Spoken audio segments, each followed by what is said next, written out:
And take. I love it. Like a little clapboard. Oh, my hand wasn't the right way. 1, 2, 3, go. I shouldn't say go, though. 1, 2, 3. Welcome. Thank you so much for having me. I'm so excited to be here. Nick, I just couldn't do this without you. Well, as soon as I heard you were doing this, I freaked out. I was like, this is exactly what needs to happen. Did I talk about it when I first met you? That this was like something I wanted to do or not? It wasn't. I don't think so. Okay. Because when we first met, we were in... Go for it. We were in different places. We were in different places. We were much different people. Yeah, but physically we were in the same place. Physically, yes. Yeah. So we met at the University of Utah Mental Hospital. We did. We were in 4 North. 4 North. That was the password on my computer for a couple of years, not gonna lie. Little nostalgic. 4 North. The reason I'm still here. 4 North. Because I was like, what's something that I can remember so well? 4 North. And what is something no one else really knows? That's nice. Yeah. Okay. So, none of our passwords are 4 North. Not anymore, no. Dear God, no. So we met at the mental hospital because we were both very suicidal. We were actively trying to leave this earth. Yes, we were. I got in there before you. And as I'm now, you're witnessing the flashbacks come before my face. I know, I'm having them too. Of like the intake and like the days leading up to it. And it's terrible. We don't really need to spend too much time on that. But what did it look like for you? That was your first time being institutionalized for mental health. Yes. So I had just gotten out of my first relationship. It was just abruptly ended. Okay. Like ghosted? No, we were sitting on a beach about to go meet my friends, and I was going to introduce him to my friends. Mm-hmm. And as we were sitting on the beach, he started kind of slowly moving away from me. Pardon? Pardon. Pardon. And I was like, why are you moving away? Like, come over here. And he was like, I don't think I want to be in this relationship anymore. And I was like, I'm sorry. Pardon? Pardon? That's going to be the word. I don't want to see you anymore. Pardon? I was like, okay. What do I do with this information? My friends are waiting for us back in Malibu at this restaurant. And that was that. So you're not coming? He's not going to go? He's not going to go. Okay. And he didn't go. Okay. So how many days before uni was that? Let's see. Honestly, like 3 days probably. Okay. 3 or 4 days. So not only did you have a breakup, you also changed states in those 3 days? Well, I was still living in Utah at that time. We were just traveling down to California for a trip to meet my friends, his family, things like that. To get more serious? Yeah. Oh, okay. Because it was getting serious. And then the next day, after that all happened, and he asked me to drive him to his brother's house in Hollywood. Get an Uber. Yeah. But what did I do? I drove him to his house in Hollywood. And then went and met my friends and got very, very drunk. Mm-hmm. As one does. As one does, yeah. Because it was over and he said, we'll talk when we get back to Utah. And so the next day I woke up and I was like very, very hungover and decided that I wasn't going to stay in California for the next couple days like we had planned, and I just drove home alone. It's a long, lonely drive. Yeah, 12 hours. But I did find my favorite podcast. What's it called? My Favorite Murderer. Okay. Yes. And So that's you when were in I a found dark podcasts. place. Yeah, I was in a dark place. My favorite murder, but funny. Funny. It was exactly what I needed for 12 hours. Okay, good. And the only reason I drove back alone is because I had to start a job on that Tuesday after Memorial Day. And I got there on Tuesday, and my job was at doTERRA, and which I wasn't really passionate about at all. I wasn't very excited about it. It was just going to pay the bills. It was just going to pay the bills, Yeah. yeah. And so I got to doTERRA, did my first day, went through all the orientation, and then as soon as I swiped my badge to clock out, I was like, I'm clocking out for good. Clocking out of life. I'm clocking out of life. Okay. And was that scary for you in that moment, or was it relieving? It was relieving. Now I look back on it and I'm like, if any of my friends or family did that, I would be terrified. Yeah. But it's not a good relieving. It's a very sad, scary relieving. It's a very, it's dark. Mm-hmm. But as soon as I clocked out that day, I was like, I'm done. Not going to do this anymore. So what did the next few hours look like? Because at that point, you're not living by day. You're living by minute, by hour. By second. Yeah. I got home. My family asked me, oh, how was your first day of work? Because at that time, me and my ex were still, they thought we were still just kind of like in between. Mm-hmm. And I was like, it was great. It was fine. And like most people, one can just have a breakup, start a new job, begin the beginning stages of grieving, and then eventually continuing on with their life in a different way. Right. And growing up gay, but in the closet, right. That's what I watched my entire life. Right. Breakups happen and people just move on. Yeah. But in the moment where your mental health was, impossible. That's absolutely impossible. I'll never get over this. I was like, this is not what I wanted when I came out. I thought I was gonna meet someone, fall in love, have a life, but then I quickly realized that was not the reality. And even for cisgendered people, you know what I mean? Like, the movies make it all look really nice, and like you'll fall in love and it'll be nice, but like dating is hard. Yeah. No matter what you're interested in or how you identify, like trying to find someone that you vibe with well enough to like spend multiple hours with, days traveling, all of that, it's really hard, and we make it sound so much more simple than it is. And the media makes it look like it's so easy. Like you'll just have this meet cute moment and that it'll just happen. No. But no. So you're in the thick of it and you get asked the question, how are you doing? I was like, do I be honest or do I lie? Of course I lied. Absolutely, of course I lied. And I said, I'm great. Today was a good day. Like, I'm really excited about this new job. Fast forward 2 hours, my little sister finds me in the kitchen with a knife. Blood everywhere, and that was that. That was when my mom said, I'm calling uni. Yeah. I'm not going to lose my son. Yeah, not going to lose my son. So my little sister was, I don't know how old she was. She was probably 16 at the time. Probably only had her permit to drive.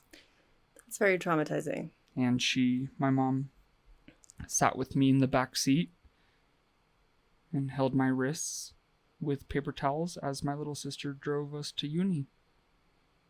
And that was how I got there. Because they won't let you in. They won't just give a bed to anyone who's sad, which is good so that when people come in and they need a bed, which I'm glad they do. Yeah, it's available. Because I hadn't attempted yet, but I had a plan. I was able to get a bed, and my parents had to vouch that like, hey, like she's not doing well, and the plan is very serious. It's not just she's saying this. Yeah, a plan is as good as an attempt. Exactly. And so that's where my journey began. And then you came in the day after. I do remember you had wraps around your wrist. Mm-hmm.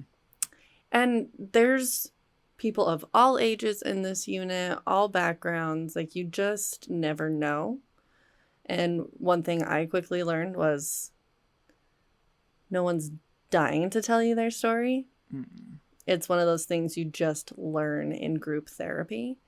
And so, Behind those closed doors is when it really gets deep.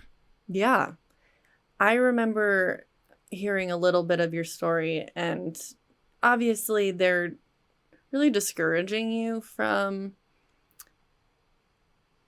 getting too buddy-buddy with people in there. They want you to kind of focus on your own self and your health and whatever, and Yeah. stay in line and do what they say to an extent, too. You're not there to make friends. No, you're there to get better. Mm-hmm. But the thing that they miss out on as people who are well and people who are not in there living, you need those people to get well. And you need the genuine connection to get well. We developed that pretty quick. And I remember by like day 4 or 5, people were calling us like the besties. And At day 4 or 5, we were like laughing. We were making joking other with each people other. laugh. We were like the life of the party. Mm-hmm. And But people also knew still that. very sad and like didn't want to be there. Which yeah. just kind of goes to show, like, I even told someone, I'm like, I feel weird and like bad that I'm laughing in here. And they're like, that's just part of life. Like, things are really bad. And our humor was dark. So it wasn't like we were It was laughing. Black dark. Yeah. We weren't laughing about casual things. It was like morbid, our life things while we were coloring. Yeah. In coloring books. Do you know what I mean? As I'm like coloring in, I'm like, No, F my ex, or yeah, this happened. oh, this is great. But in a way, that's what got me through it. Yeah, well, learning that like you can be sad and have some good moments Mm-hmm. was helpful. I do remember though, we were on the 4th floor and there was a cemetery you could see There was. from like the main room we met in every day. And I remember one of the days they're like, if you don't put in the work here, you're going to end up over there. I remember being like, that's messed. I'm sorry, ma'am. A cemetery? Dead. You're going to be dead. I'm like, I know. Like, what the hell did you think? I can be frank. You can't. That's how I felt in that moment. You're the professional. You need to be kind and You're like soft-spoken. 6 days ago. That's where I wanted to be. Okay. Okay. So we made it in. Tell me more about your experience. Like, kind of just walk me through. Maybe like it was like this far in when I realized this, or a couple things So that we've maybe touched on a little bit before we started recording. yeah, I don't know. I don't remember what day I got there, but I got there thinking that I was just in there for like a 30-minute assessment, and we got into this room and started Like maybe that you can go home. I was thinking I was gonna sleep in my own bed that night. Okay. Like I'm sad, but like no, you. Well, okay. Help me understand that and help others understand that, because even as yourself, like you were very serious. You told everyone, or everyone around you knew how serious you were, but there's still part of you that thinks that you can like get out of this situation and that like you can just convince the people around you to let you go back home. Yeah. I didn't realize that I was kind of locked in a sense, until a couple minutes after I got into the room. Okay. I thought I was just going there for like a normal therapy session. They were like, oh, this is just an evaluation. Yeah. Ding. Sorry, I can't wink. And I got in there and they were like, so what's going on with you? And I just look at my mom and I'm like, Do you want to tell them? you go. You're up. And after about 3 minutes, I would say it was, of talking to them, they were like, well, we want to admit you. And I was like, admit me? You have things on your wrists and... I'm like... I'm good. What do you mean admit? I'm trapped? Yeah. In this building? Yeah. Like, okay. What does that mean? Like, a couple hours? Like, a couple group therapy sessions? I can leave at any time I want, right? Oh, like, legally I'm free to leave at any time I want. She was like, we're going to keep you a minimum of 72 hours. And I was like, 24, 40. 3 days? You're going to keep me in here for 3 days? Pardon? Yeah. And she's like, yes. And I was like, no, I don't want to do it.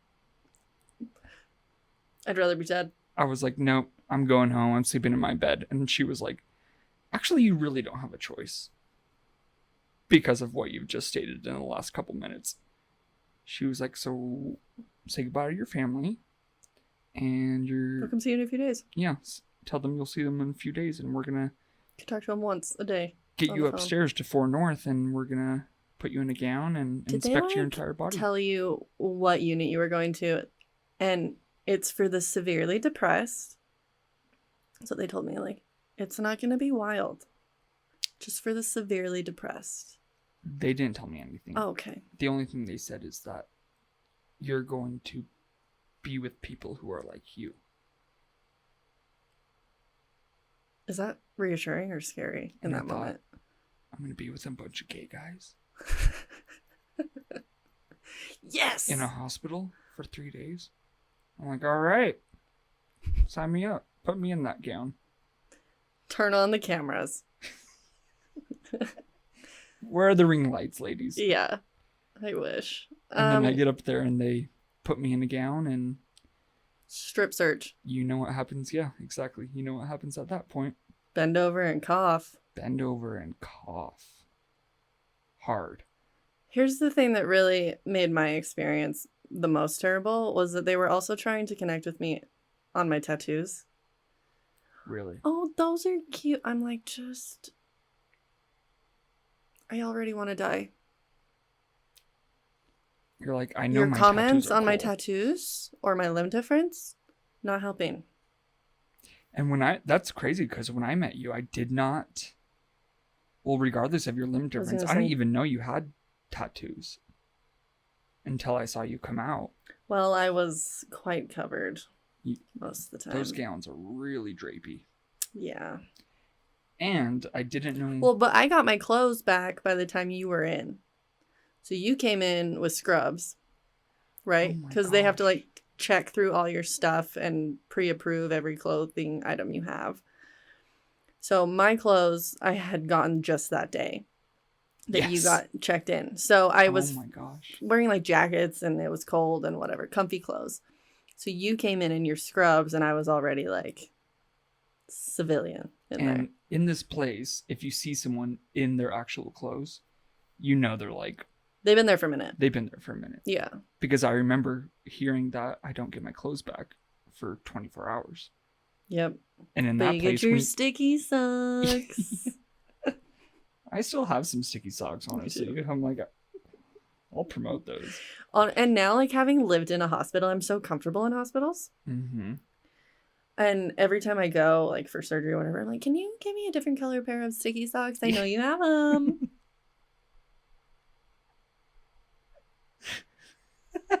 If you have to go to another floor, I'll wait.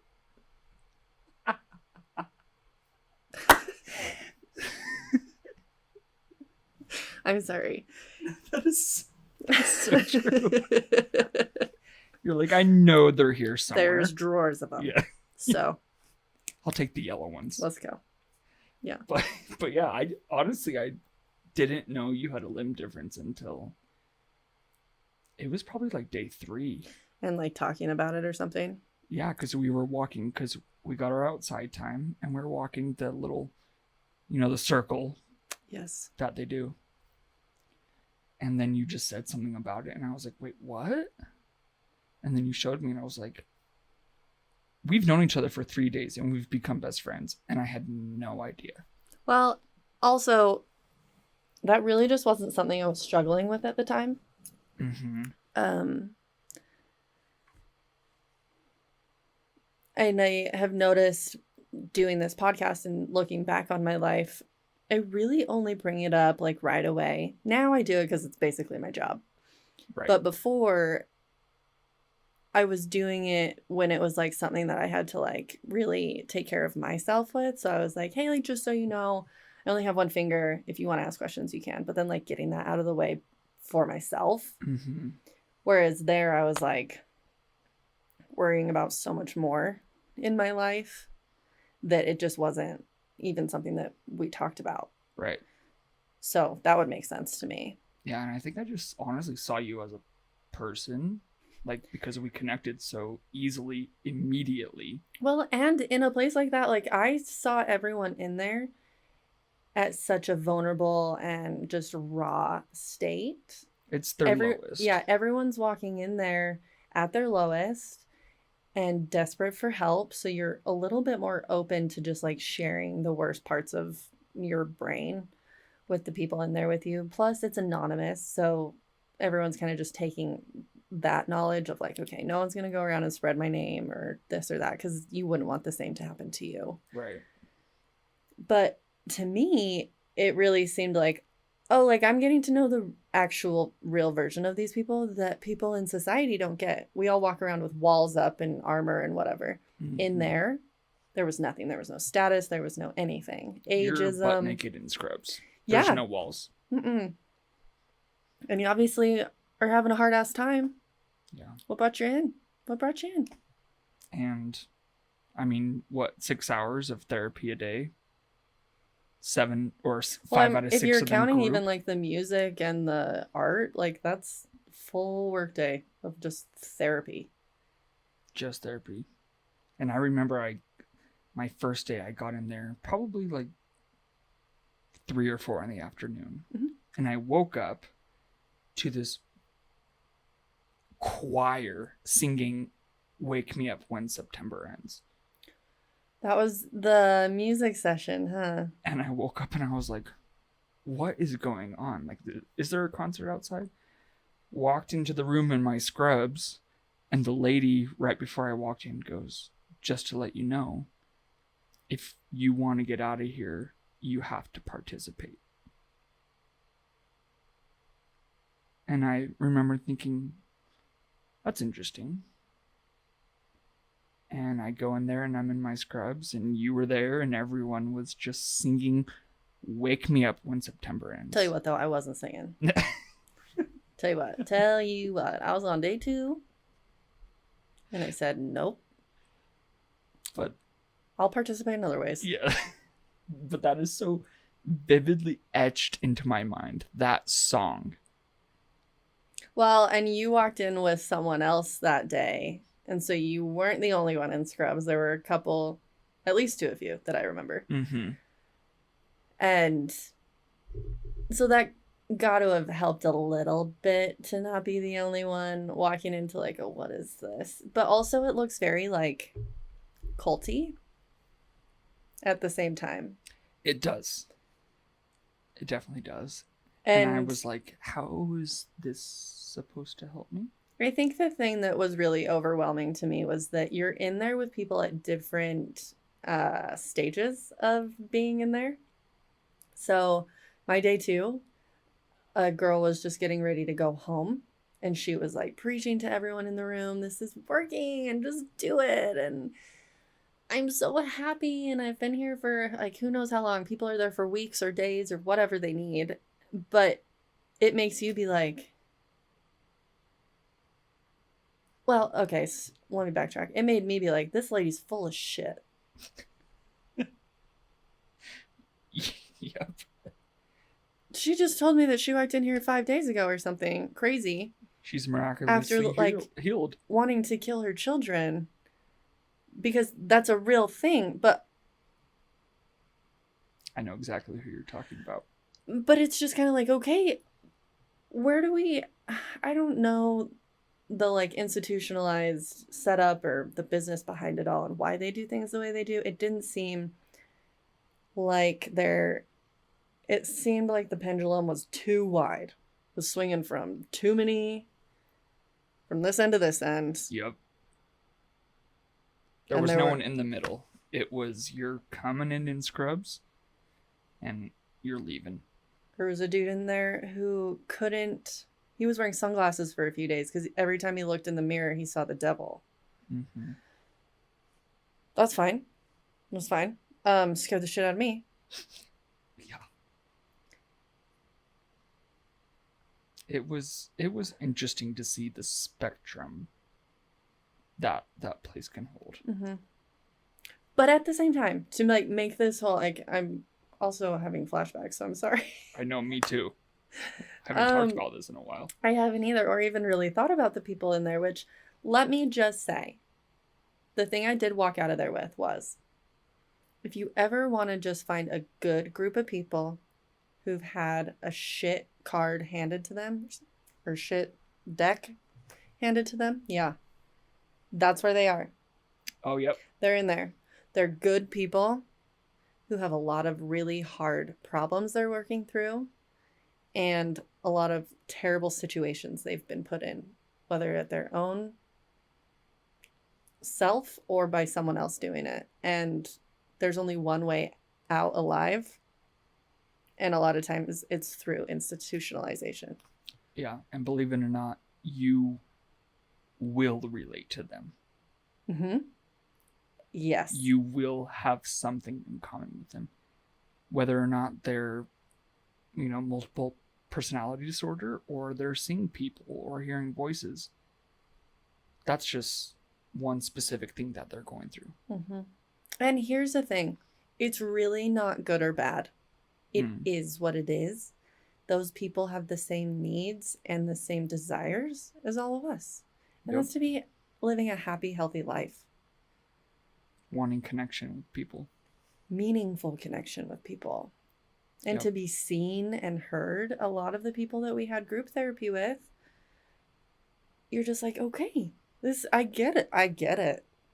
I understand. I don't completely understand what you're going through, but if we would be that raw with people in corporate America or like whatever, maybe not that raw. Let me backtrack a little bit.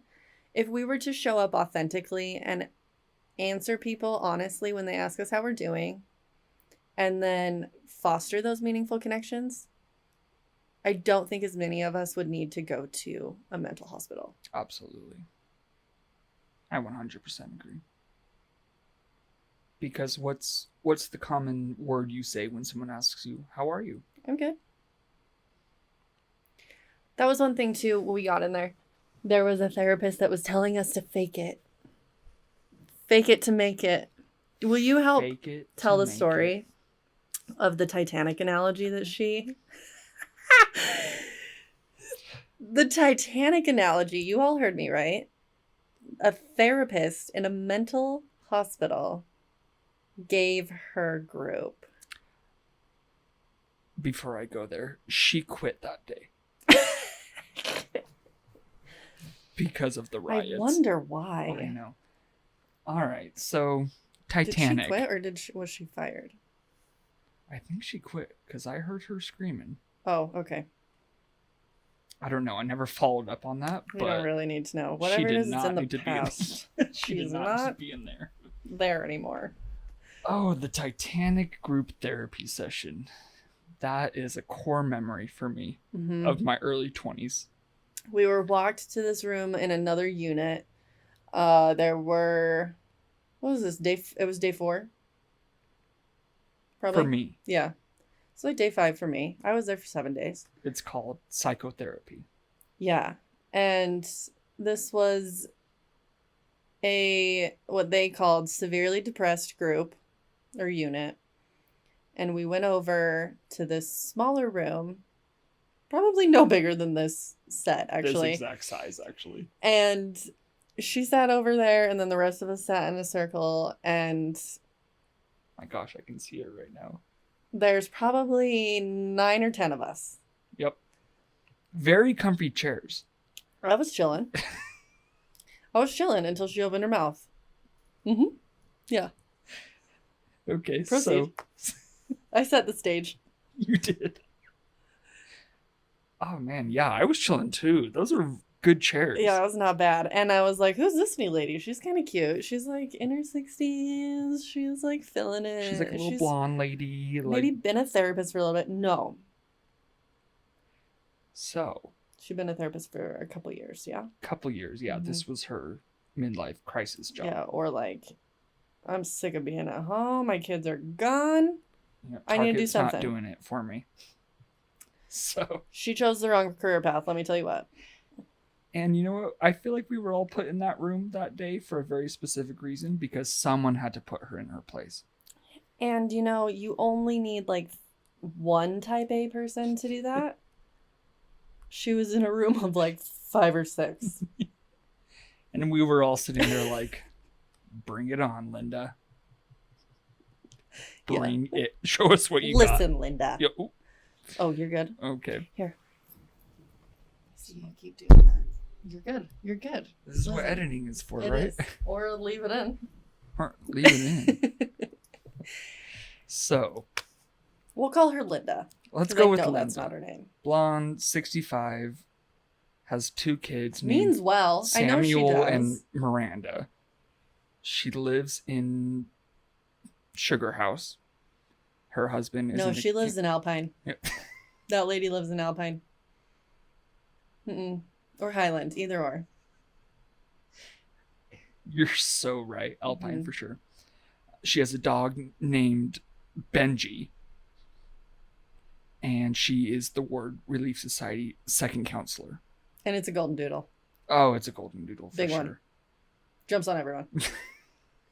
Has no training at all. Anyway. So now that we've prefaced Yeah, the that's her. Titanic story. Yeah, that's her. So we get into the room and we haven't seen her before. Never. She's a first timer. Never even heard of her.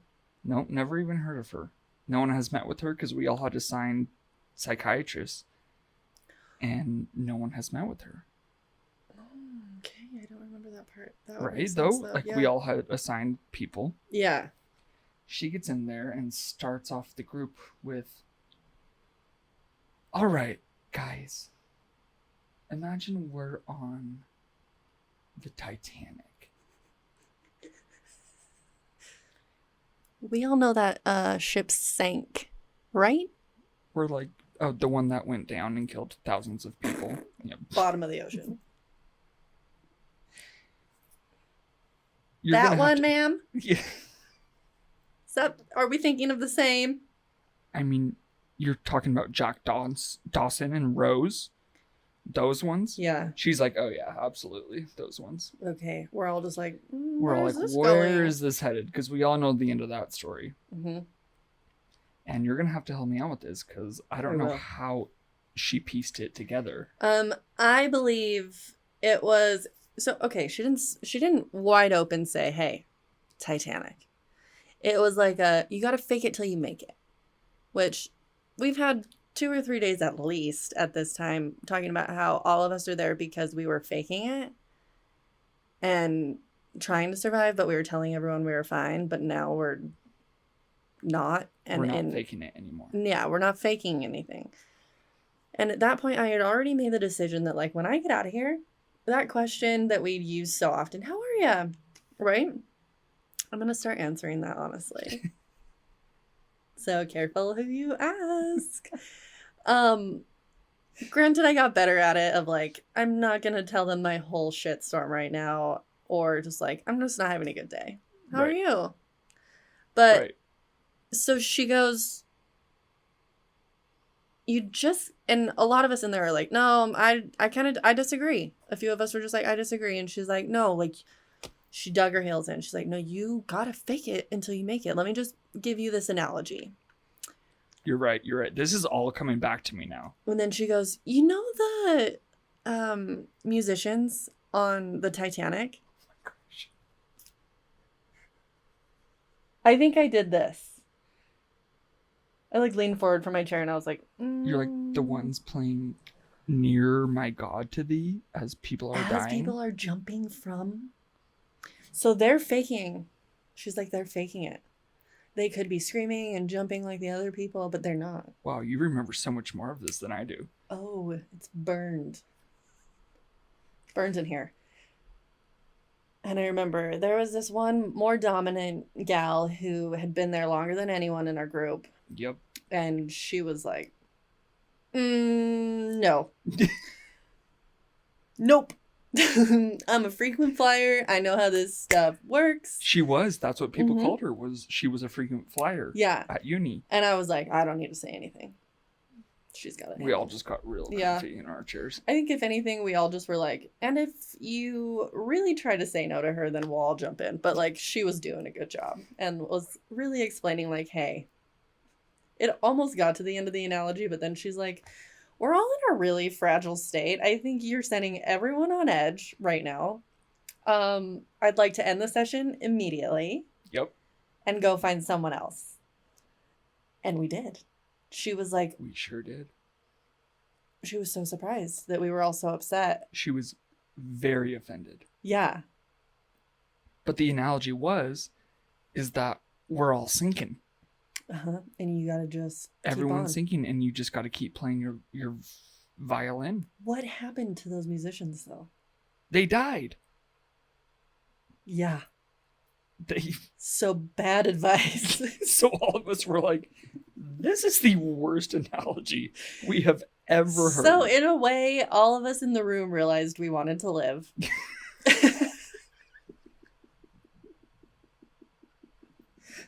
I was like, I'm putting on a wig and heels and I'm hopping in that lifeboat. You'll puncture it. I was like, unsinkable Molly Brown, you and me, girl, we're getting in that boat. Listen, ma'am, if the Titanic would have been a different boat that didn't sink, and they were playing while they were coming in to New York with like the Statue of Liberty there, and Rose looking up, and a flyover, like, you have me with the analogy. But the boat sank. She lost us all. It cracked in half. And she lost her job. She lost us all and she lost her job. So, and I remember leaving that classroom and hearing her screaming at management. This is the worst group of people I have ever had the opportunity of teaching. Oh, no. And this is the worst session I have ever had. How dare you let me come in here with these kinds of people?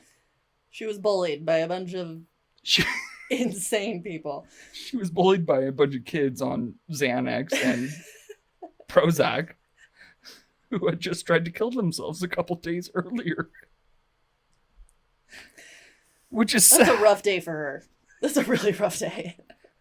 We all laughed about it. Yeah, I was going to say, we're still, if she sees this for whatever reason, we're Linda, doing okay. Linda, we hope you're doing... camera's right there.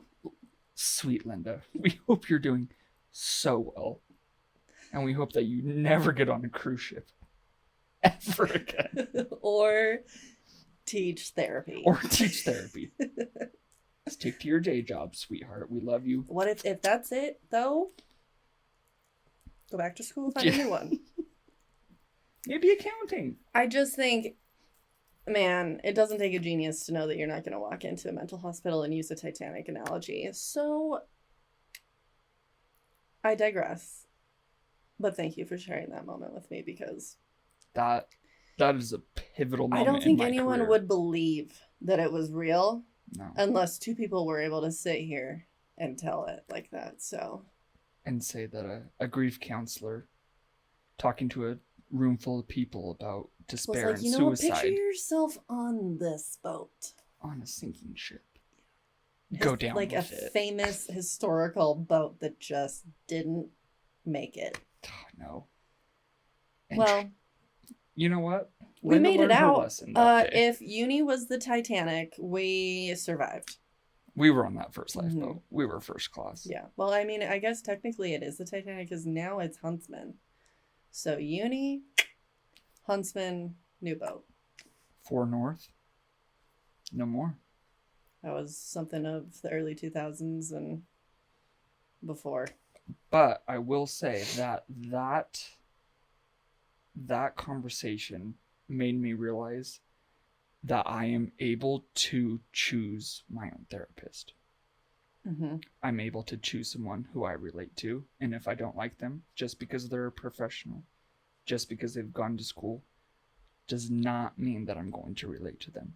It also made me realize everyone who's trying to help people who are mentally ill are also just humans with their own mental health issues that they're Therapists working have through. therapists. Yes, please. If you are a therapist and you don't have one, what are you doing? No, you need one. Yeah. But that was a very good learning experience for me because I realized because I've had several therapists since that day Mm-hmm. that I have had to say, you're just not for me. Like, you're not doing it. And that's okay, honestly. Hey, it's not a good match. I'm sure it's just as hard for them to like try to therapist a client that they don't get along well with Right. than it is for you. But you would think they would want the client to tell them, hey, this is not working out for me. Yeah. Instead of them going through several hours of just I guess to some of them it is just a paycheck, right? mm-hmm. It's just a job. Other people, like the new therapist I have now, I can tell she like actively loves this, thinks about it when she's not at work, and like just tries to like improve her processes even. Have you noticed as someone with like severe depression, you struggle with like doing the most basic tasks? Yes. Especially when it comes to like paperwork and clerical stuff like that. I'm like, my brain can just figure out 10 other things it wants to be doing for survival. Yeah. And it's like, this just isn't it. It's just not it. Mm-mm. But I don't care who you are. Everyone needs a therapist. Even if you don't have depression or anxiety, Yeah, get in there. it is. Because everyone's got something they need to let go of. So tell us a little bit more about your past. You said you grew up religious. Yes. What religion was that? The Mormon church. Okay, cool. As you are very... I'm familiar as well. You're a little bit familiar of that. Yeah, I was in it for 19 years. Same. Wow. 19 years. We both... Did you leave the church at 19? Or is that just kind of when, like, you've started... questioning? Okay. No. I hardcore cut it off at 19. Very, very religious family. Mm-hmm. But we grew up outside of Los Angeles, which people think is weird. And they're like, oh, I didn't know there were Mormons in LA. And I'm like, there's Mormons everywhere. They're everywhere.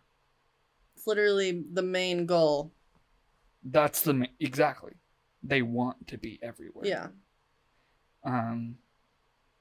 Firmly believed. Okay. Firmly was an active member. You know, like... Not just because everyone around you was, like, because you genuinely did. Genuinely okay. did, yeah. So, did you graduated high school? Yeah, so graduated high school. My junior year is when the church announced that boys could go on their mission at 18 instead of 19. That threw me for a whirlwind because I thought I was going to go to a year of college first. And then I find out that, nope, you're leaving on your mission next summer. Did you know you were gay at that point? I knew when I was 6. Okay. So that's, yeah. So... But didn't accept it. Right. Until I was 19. Was that something that you tried to change yourself a lot? Yes. Because of everything you'd been intaking and... Yeah, it's just been, you know, everything about the church is marriage and family and eternal life. Cis. Yeah. Man and woman, babies. Man and... done. Yeah. Eternal salvation. Eternal salvation. Eternal debt is what I would like to call it. Yeah. I'm like, that's a lot of money. Anyways, off the subject, but yeah. I graduated high school when I was 17. Turned 18 the next month. Put in my papers to get a mission because that's what you do. That's what you do. Mm-hmm. And it's not a bad or scary thing. It's like everyone is proud and excited, and it's such... You almost look forward to it.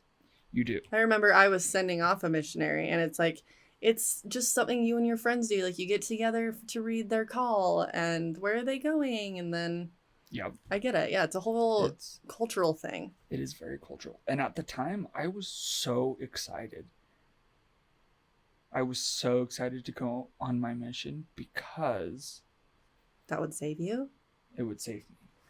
My bishop had told me that if I served a full 2-year faithful mission, that my questions and temptations would go So away. he knew about some sort of temptation that you have. Yes. Okay. He said they would go away. So Did you have to ever repent for any of your temptations? Not until I got home from my mission. Interesting. Yeah. Say more. So I graduated high school, got my mission call. I turned 18.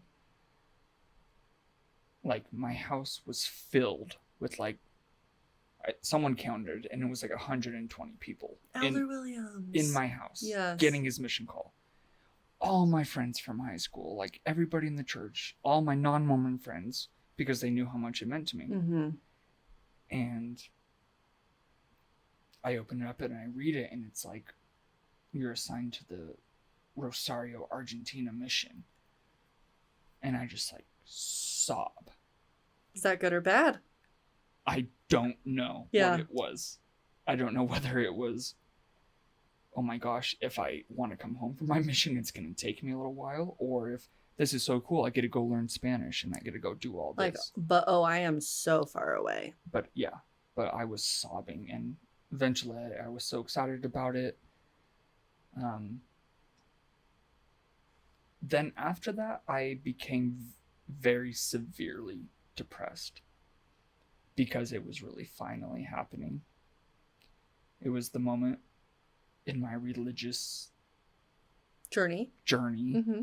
that was like life or death. That's what I felt like it was. Was that because now you're going into the temple, it's all getting more serious, there's more covenants now? Because before, when you get your calling, there's some things you have to do, and you got to talk to your bishop and stake president and that, but overall, your life hasn't really changed, right? No, hasn't really changed.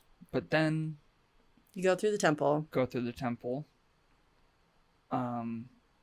This is for people who are not familiar with Mormonism. This is where you get your special underwear. This is where you get those white underwear. Yeah.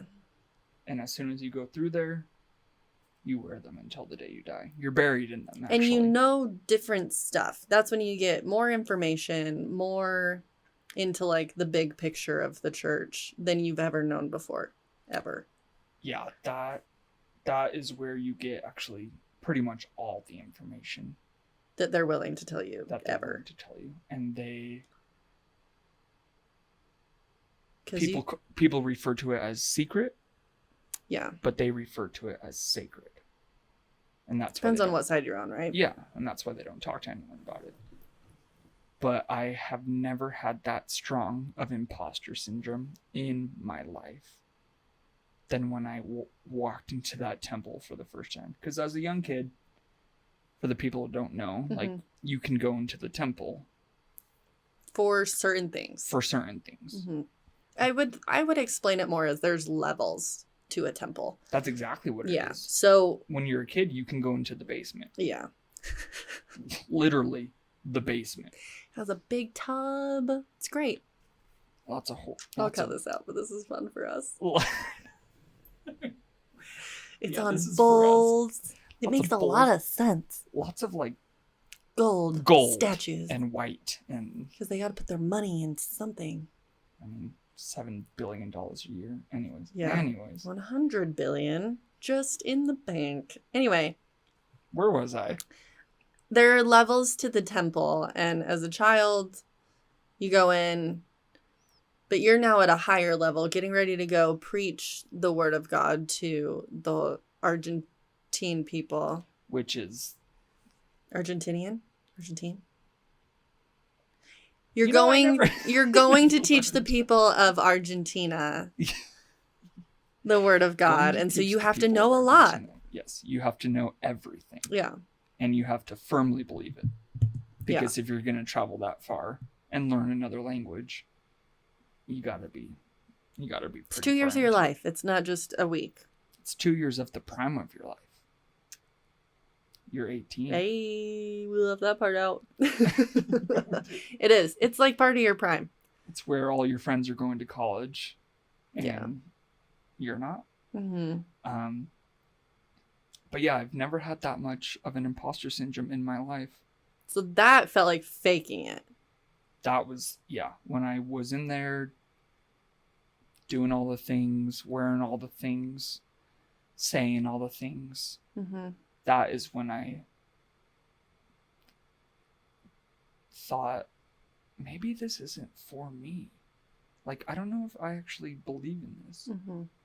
But then my religious conscience came back and said, that is Satan tempting you. That is Satan telling you that you're wrong. And then I was like, oh my gosh, I'm so sorry. Like, this is everything I want.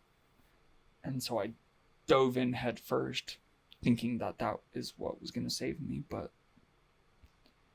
it was kind of a dark time between when I got my call and between when I went on my mission, because I felt so guilty for not believing those things. Mm-hmm. And to the point where I just told myself, you believe them. Yeah. Like, this is what it is. This is the only way. Go lay down.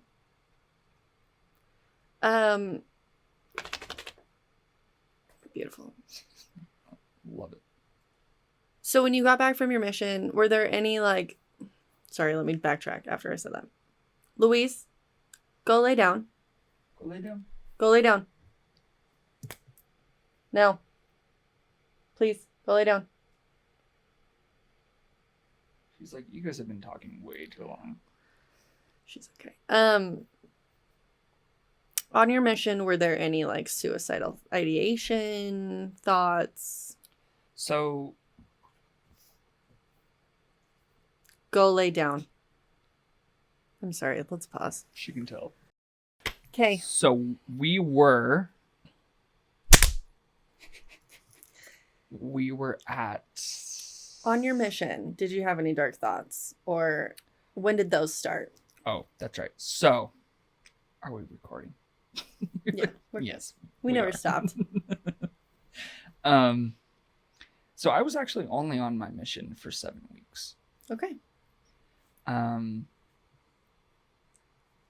I got to the MTC, said goodbye to my family, firmly believed that I would not see them for 2 years. And at that point, it's still emails on Mondays, calling on holidays? Emails or... on Mondays, phone calls on Mother's Day and Christmas. Okay. Not like it is now, No. where they all have Instagram and TikTok and can text their moms every day. I need retribution. Yeah, I'm going to need some compensation from that. Is that the word I was looking for? Compensate. I need compensation. Retribution, compensation. Yeah.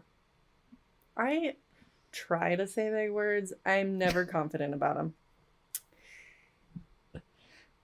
I had a binder for my missionary. Okay? I had things I was printing out our emails and putting them in slots. One, I thought I was going to marry him. But do you know what I mean? The way they just did that on a one-day situation. It was literally overnight where they're like, here are your iPhones. And text your social mom. media handles. And here are your social media There's no handles. such thing as the devil anymore. Oh, and you can listen to any music you want. Because wasn't it? And dance to it. Where was everything else? Where Where was all this temptation? As soon as that happened, I was like, I'm sorry. What? Yeah, pardon? So whenever I feel bad about when people come and talk to me about their missions, because we're in Utah, obviously it's talked about. I'm like, well, you had a very different experience than I did. Yeah. You went on your mission what year? Anything after 20, what? 18? 2019? Yeah. Don't want to hear about it. Sorry. I'm like, that wasn't a mission. That was a Was vacation. a vacation with an iPhone. Yeah. But, so going back to it. 7 weeks. 7 weeks on my mission. Went through the MTC.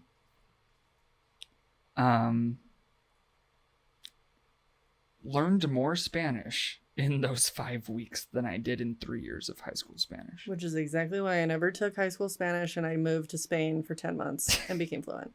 Proceed. No. But like, got so much out of it. I was exhausted.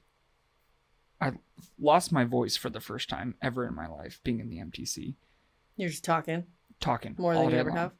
have. They bring in people, mystery people that you don't know if they're Mormon or not, and you have to practice teaching them lessons. Actors. And it's like a doctor's office. There's a whole building set up for it where they give you the green light and say, your person's ready. Wow. And you walk into that room with your companion and you have... Very culty. Very. You said it. Okay, so yeah. Okay. It's very interesting how they handle it, but it's a whole separate building for it. You go in there strictly to convince someone to join the church. Mm-hmm. And by the end of your first lesson, very first lesson, 20 minutes or so, the goal is to commit them to baptism. Okay. And if you don't commit them to baptism, then you've pretty much failed. So did that... I mean, that's quite a bit of pressure. Yes. Right? Learning a new language, you're in a new country, alone, basically. People you don't know around. No real, like, pocket money? Did you have, like... You just got handed it, right? They give you an allowance. Okay. 7 weeks, what does that look like for you mental health-wise? So 7 weeks, the 5 weeks I was in the MTC, I was a robot. Mm-hmm. You don't have time to think about what you're doing, where you're going, what you're learning. You're up at 6 a.m., you're in bed at 10 a.m. or 10 p.m. There's a voice that comes on through like the speakers in every dorm room that says, it is 10 o'clock, lights out. And you're never alone. You always have like basically a chaperone with you at all times. You can never be alone unless you're in the shower. And that's timed. But even then it's timed and your companion showers at the same time as you. Not in the same place, right, but at the same time. So after 5 weeks of learning Spanish, I was like, okay, I've got this. Like, this is awesome. But then when you're in the process of traveling from the MTC to your mission location, you're allowed to talk to your family as much as you want. So it wasn't allowed, but most families send their missionaries like packages, pay by minute flip phones. Oh, whoa. Yeah. So that's what you get in the mail your last couple of days before a mission at the MTC. Wow. And although it's not allowed, everybody does it. So that way you can call your family as much as you want and stuff like that before you actually get there. I must have been on the side that was really afraid of Jesus. That was like, you know, son, I know you have a girlfriend you're going to marry when you get home and we love you to death. You're on your own. God knows. He'll come get us for this. It's going to trickle down. Yeah. So, okay. But no, so I got my phone. I was super excited. So they wake us up at 3:30. Mm-hmm. They put us on a bus to the track station. We get on the tracks to go to the front runner. We take the front runner from Provo straight. Because they can't just like have people drive you. No. Everyone You're on the town, Lord's dollar. Well, and everyone in town needs to know what's going on. It's like, to me, it's always felt like a production. Oh, it is. It's like we want everyone to know what you're doing out here and have every opportunity possible. So we would never just put you in like a Suburban that we can afford No. to take a group of our own people to the airport. No. We need you to suffer with your 8 bags and your long dresses oftentimes in the snow, the weather. I took front runner. I saw those missionaries having to get to the airport. It's not nice. The more people I would have turned around right then and there. I'm like, I'm even in Utah. I'm at the headquarters and they can't treat me nicely. So it gets better though. Okay. It gets better because the more people you see, the more people you talk to, the more people you talk to, the more people you can convince. So I should run when I see them in public because that's okay. I still do. Yeah. Okay. I used to scream profanities, but now it's just depends on the day, huh? Honestly. Hopefully they catch me on a good one after this. Yeah, they should have seen me on the day when Taco Bell canceled Mexican pizzas. Didn't they just bring them back? Well, and then they canceled again? No, they're back. Oh. So a few years ago. Still living right up here fresh. It's right up here. Okay. So, sorry. I get you off on tangents. No, we love it. Get to the airport. Walking down to go check in. There's about like 18 of us. And then I see my sister, who had come home from her mission in Orlando, Florida, a couple days before or a couple days after I left. So we overlapped by just a couple days, which means we weren't going to see each other for 4 years. Yeah. 3.5 at least. 3.5. Yeah, at least. Walking down and I see my sister. And I'm like, what are you doing here? And she's like, I know we're breaking the rules because I'm not supposed to see you. But I had to come say goodbye to you before you left. And so we like hugged, we have pictures, we said goodbye. I wasn't allowed to hug because my little sister and my cousin was there with her. I wasn't allowed to talk to them or hug them because that's against the rules. You don't talk to your family besides Mother's Day and Christmas. And how messed? Because obviously we realize that that's not really the case. Right. Right. How terrible to have to ignore, or you will go to hell, your family. And I remember just looking at my cousin and my little sister and just being like, and they were like, we're not here. We're not here.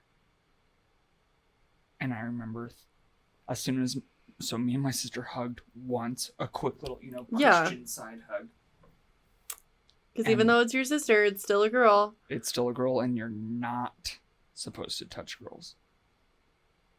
And so how presumptuous of everyone in that situation, right? Like, you don't even like girls sexually. I was like, this is not the issue here. So I was going to say, blinders everywhere, right? We're just like, well, I guess here's a quick fix that we'll never talk about again. Just don't talk to him when you see him. Exactly. Move on. But so I checked in for my flight. My sister left. And this terrifying guilt fell over me.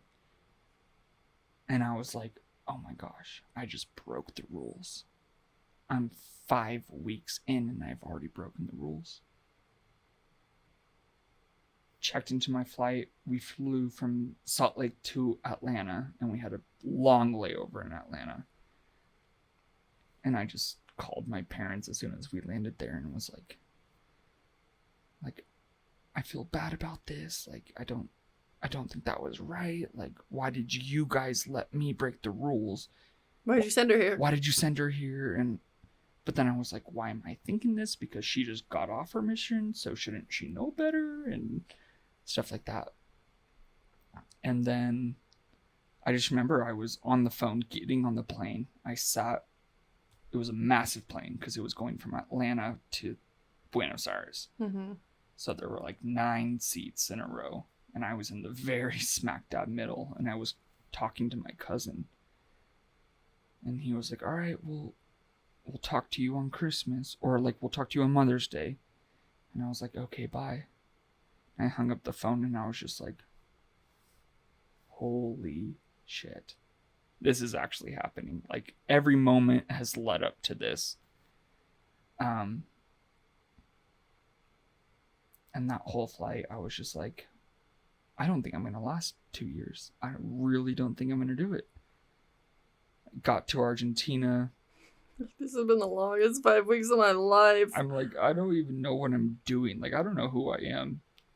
We went to the mission president's house for a couple days. Ate the nastiest food I've ever had in my life. Slept in a room this big with 20 bunk beds full of dudes. And I was like, I, for some reason, feel so out of place right now. Yeah. Never thought I would in a room full of 20 dudes, but I felt super out of place. Well, but also, okay. You get to this stage where, like, you're a really sheltered boy. How would you know, like, that would be a desirable situation to be in? You know what I mean? Right. That's so over here. You're not even thinking about that. You're just like, plus, these are all dudes who would, like, if they ever found out that was, like, a thing in your head, they would rat me out. Yeah. And so it's like, I'm not attracted to them anyway. Like, No. Do you know what I mean? Mm-hmm. Probably. Yeah, no, I definitely do. So, just to make it quick, I was there for 2 days, went walking through the streets of Rosario, Argentina, which is about 3 hours north of Buenos Aires. It is December, so it's the middle of their summer. And I'm just sweating and miserable. And no one's talking to us. I didn't know the language completely. Like, if you want to talk to me about church stuff, like, go ahead. I have all of those words. Yeah. But normal stuff, no, I couldn't talk to them. And then it was December 31st, 2014. And we climbed onto the roof of our apartment. And we're watching, like, all the fireworks. And in Argentina, you don't know if it's fireworks or gunshots or bombs, or it's chaos down there. And they've only just told you all these, like, folklore stories to scare you. Yeah. Right before you get there. Exactly. And there's a lot of people don't know this, but in Argentina, there's a ton of black magic. Okay. So there's a lot of dark stuff happening to people. So I'm just watching, like, buildings blow up and, like, people hang the lanterns that float, and they're coming down and crashing onto houses. And it was just kind of chaotic. And I was just sitting there on the top of the roof. And it was weird because we were all in our garments. It was just 4 guys, like, in their garments. Yeah. Why? Because that's just, like, what you wear around the house. Okay. When you're not in front of anyone, that's what you wear. It's like being in a t-shirt and shorts. Like, that's what. Interesting. And they're pretty revealing. Like, yeah, I was gonna say, aren't most of them made of, like, mesh? Sorry. I'm like, I don't know. The ones, that you wear in Argentina in the summer are mesh. Yeah. So, okay, cool. So we're all in our garments, top of the building. Everyone's having a good time. They're all talking in Spanish. And I'm just like, I don't want to be here. I'm like, okay, I'm entering 2015. What is the next year going to be like for me? So the night ends. We all go to bed. I'm in my little shack with brick floors. And it was probably like 7... Well, no. Yeah, because we woke up at 7 a.m. every day. And I woke up, shot up straight in my bed. January 1st, 2015. And just in my head was like, I am not doing this. I'm done. And that was the exact moment that I was like, this is not me. This is not my life. I'm not doing this anymore. Sometimes you just have to, like, try it. Yeah. To figure it out. And so what did I do? Got on my knees, prayed on my bed, and was like, I'm sorry, God, but I am not doing this for the next 2 years of my life. Told my companion. Listen, man, I saw all your guys' junk last night. Yeah. I'm like, I know what you're working with. I can do better at home. I don't want to be here anymore. I'm like, and I think believe I realized, me. yeah, I think I realized I'm done hanging out on rooftops in my garments. I'm like, I've seen a lot better, and I know I'm going to see a lot better in the future. So you get home. What do the next couple of years look like? So well, the hard part is that it takes me 8 days to convince the mission and the church council to let me go home. So that was uni number 1 for you.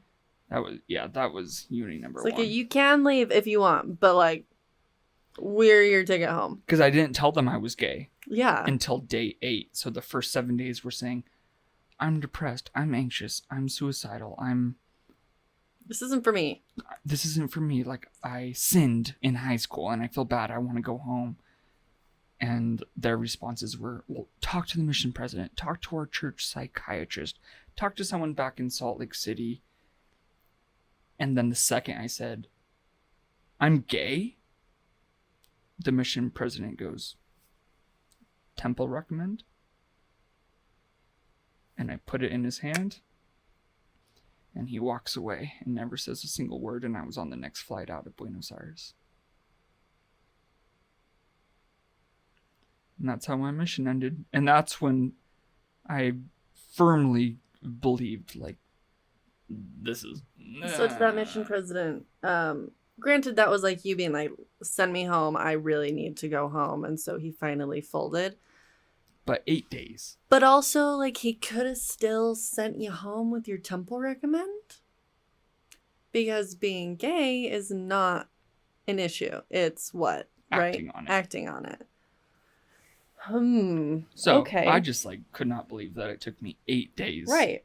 To convince someone. Well, I was like, if anyone wants to go home at any time, they should be able to go home, right? They're also paying for it. You are paying for it. They're not paying for it. You're paying 10 grand for it. Yeah.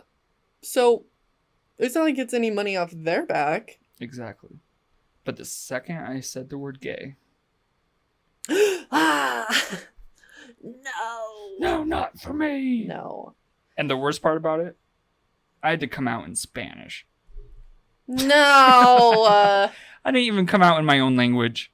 So. Okay, wow. So then you finally get home after 8 days of trying to be heard. What does that look like? Get off the plane, go straight to the stake center. Well, is your family aware? Do they know? Like, so you just came out to the mission president. Or do you still have to come out to your whole family? So what I was given a couple minutes in this little internet cafe that they have, because no one has internet down there. Tienes Wi-Fi? Not where I was. Okay. I was in a place called Venado Tuerto, which means blind deer.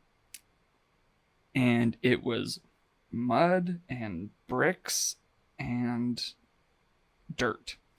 Okay. So we found this little cafe that has internet. Mm-hmm. I have to pay a couple dollars to hop on. I'm like, this is 2015 now? Yeah, whoa. I'm like, well, I was in a third world country. Yeah. States, yeah. Hop on. And the exact line I wrote to my parents was, I'll be on the next plane out. I'll be at LAX at this time. I'm coming home because I am struggling with homosexuality. Did they tell you what to say, or you kind of just use the verbiage that you've been hearing your whole life? They kind of told me how to word it to my parents to not make it sound like, I'm gay, I'm coming home, yay. They were like, let them know that you're disappointed and we're all disappointed. Let them know that you're struggling with same-gender attraction, or SGA. Okay. Yeah. So, come home. Immediately straight to the stake president's office. My bishop is meeting me there. He's in tears. And they ask me all of the gay actions that I've done, the homosexual activities that I've contributed in before my mission. and they asked me to remove my badge. And then they set me up with a therapist Employed by the church. Who is 2 hours away in Bakersfield that I have to go to 3 times a week. So it's really like 3 to 4 hours away because of traffic in LA. Yeah. And then coming back. No? And when Is I no an say answer? I didn't have a choice. I was 18, but I was living under my parents' I was roof. going to say, to your knowledge, you didn't have a choice. Yeah, to my knowledge. But when I say therapist, I think we all know. Conversion therapist. Exactly. So you went there for how long? Couple months. Holy shit.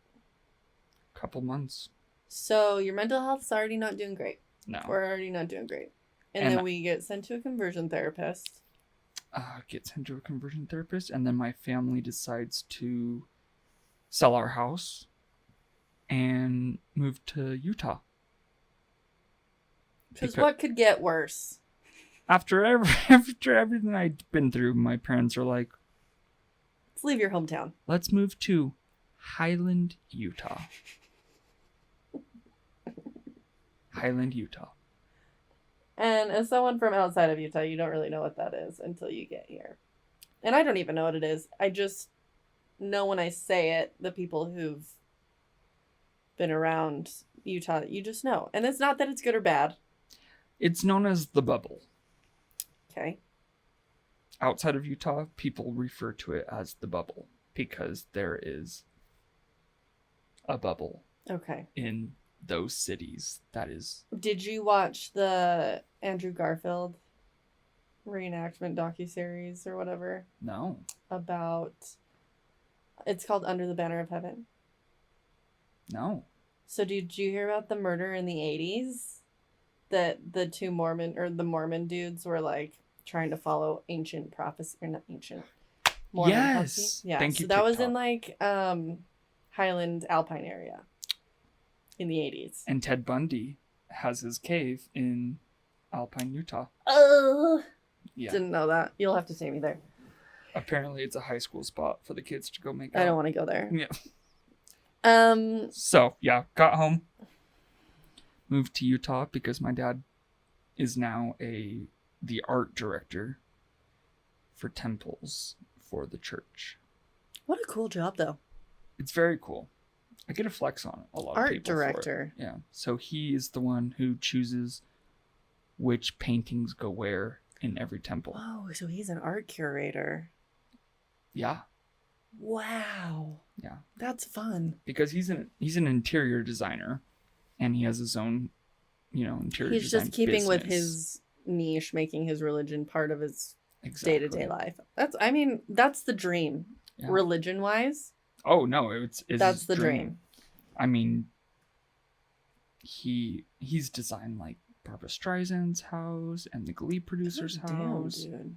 And like people like that. So he wants to move out of Los Angeles and have a more just like simple Mormon life. Yes, but also it was after the recession hit, he was struggling financially. Church will never struggle. No. And so he found job security in the church. So your dad sounds like a baller, honestly. He's pretty cool. He's like one of my favorite people ever. So, okay. You guys moved to Utah and then you went to college. Yeah. When I got home from my mission, they were like, you need to apply for UVU right now because you'll get in. Yeah. Because it's 100% acceptance rate at UVU.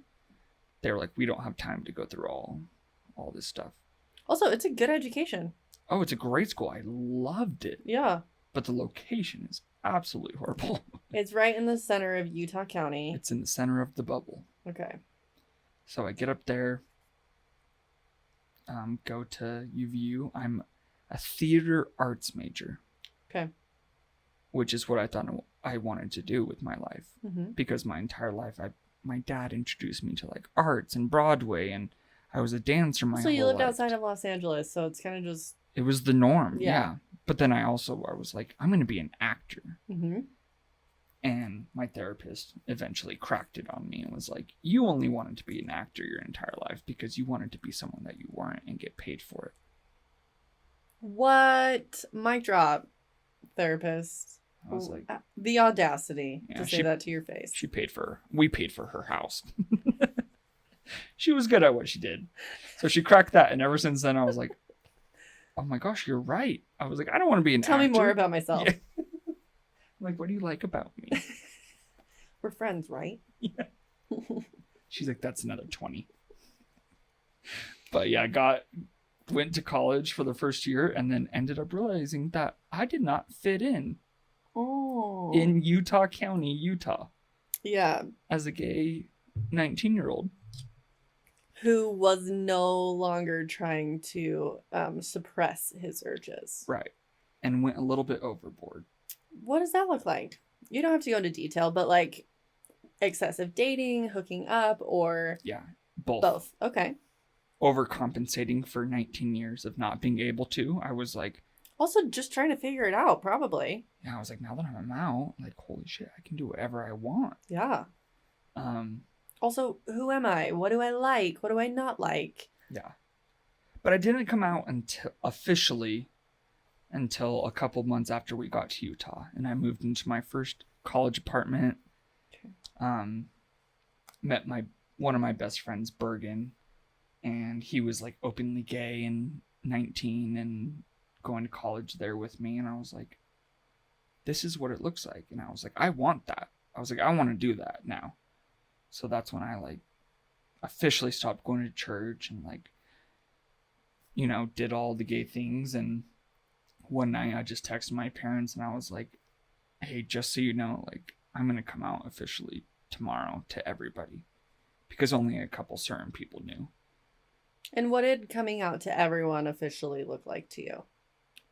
So what I did was, well, when I first told them, they were rather upset and didn't, because that's their reputation too. And yeah, it's because my dad was very prestigious in like his business and the church. He was like in the state council and or what's it called?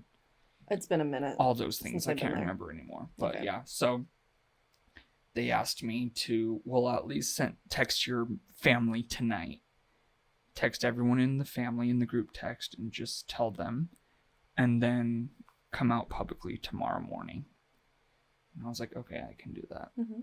So I went to bed that night, like texted my family, just turned off my phone, went to bed, woke up, made the super, super cheesy Instagram post in 2015 when it was like... So there was a filter. There was a filter, yeah. And there was a meme. An Instagram filter. Yeah. There was a meme? There was a meme. Was it like a slide or it was just the meme? It was just the meme with a filter on the meme. This is 2015 we're talking about here. And the meme said, this is me coming out of the closet even though all of you have known for years. And it was someone walking out of a closet? No. What was the meme? No, it was just this dude like sitting there. It was just like a cartoon. But because I was a dancer my whole life, I was like only had girlfriends. So like everyone thought I was gay, but I would be like, we could no. Guess, right? The people around you can guess. But it's up to you to be the one to come out and say, hey, this is it. Who I am. I was like, how dare you call me gay? But have you seen Leah Michelle's latest single? You know what my top favorite musicals are, right? Said no straight dude ever. What do you think about Glee? I love Leah Michelle. I know. No, I don't. I don't know. I don't know her. I just No, love her. Oh, really? Her voice. Not so much.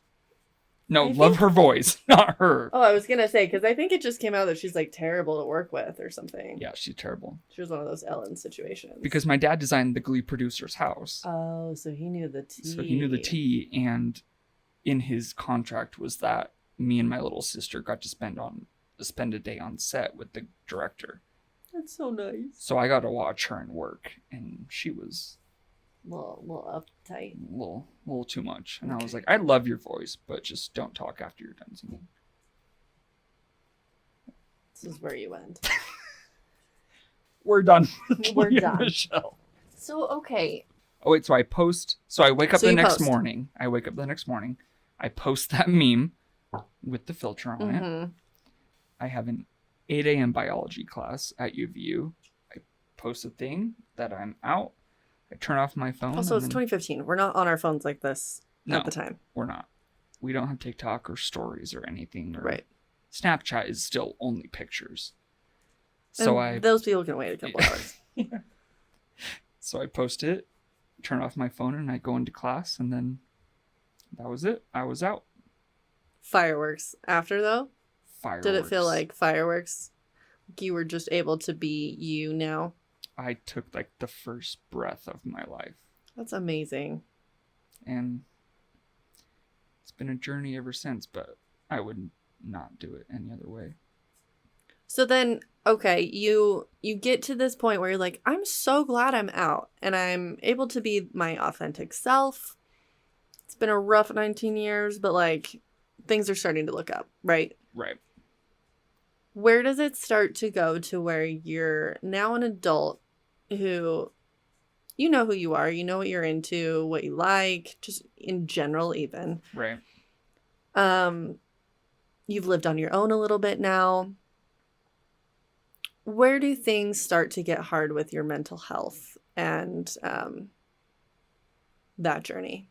So after a couple months of being in Utah, after the first semester, I was like, Utah's not for me. Right. It was a culture shock from greater Los Angeles to Orem, Utah, which diversity is to none. Yeah.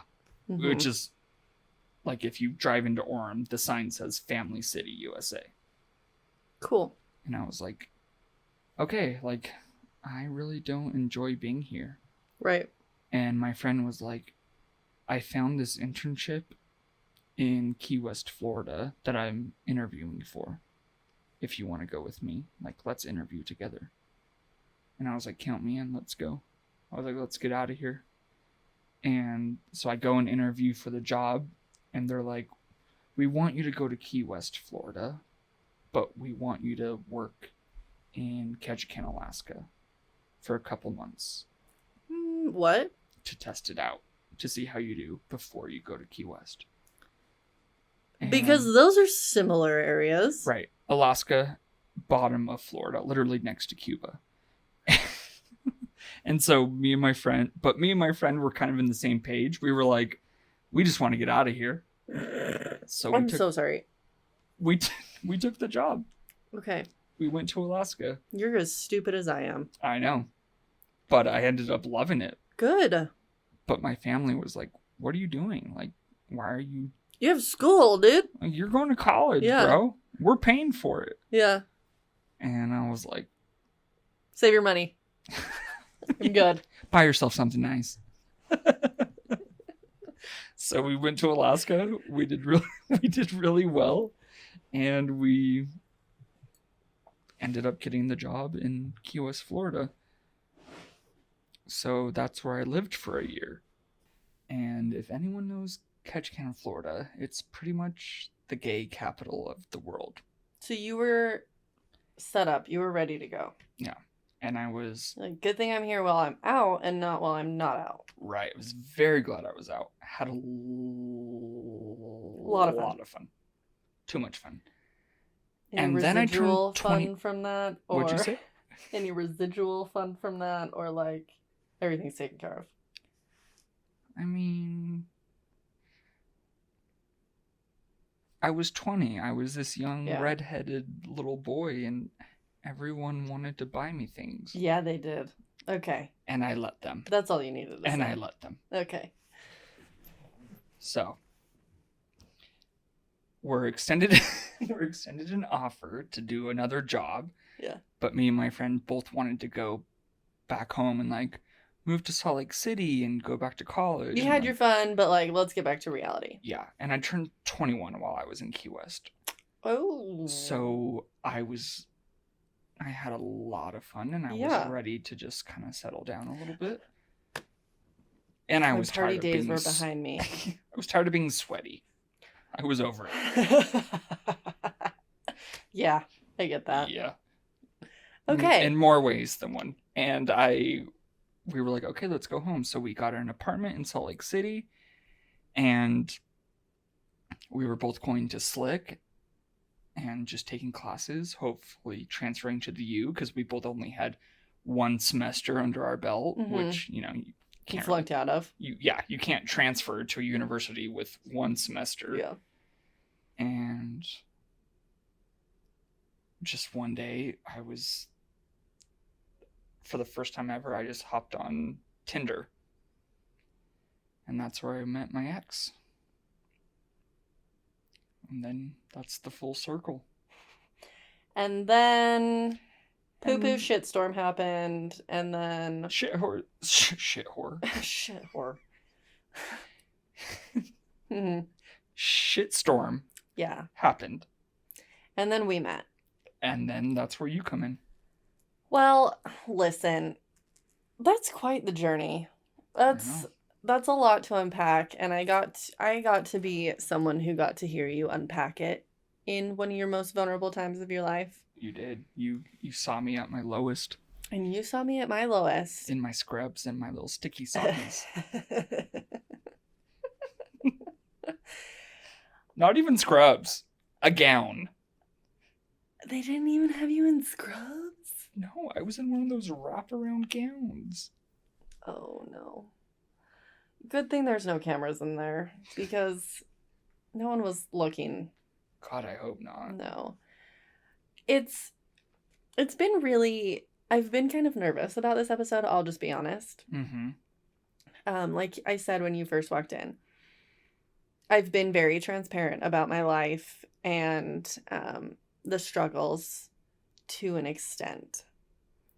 And I know we had a few jokes in between, and dog and whatever, and you telling me like your journey to get to being institutionalized the first time. But that's a hard thing to do. And I want to recognize that that was hard, especially kind of divulging through certain periods of your life in a bit more detail. I understand how that can feel. So thank you for opening and sharing that with me. Thank you for letting me. But I also think it's important to know that just like as specific as each of our stories are, I hope that there's people who can find elements of each of them and connect with them and know that they are not alone. And listen, going to a mental hospital once is hard enough. It gets even harder the more times you have to go back. But know that the people around you aren't going to look at you poorly if you go back again. We're just glad that you're still here.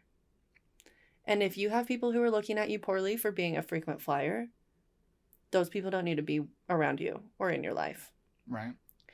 So you told us about like your experience and how we met, which was at uni.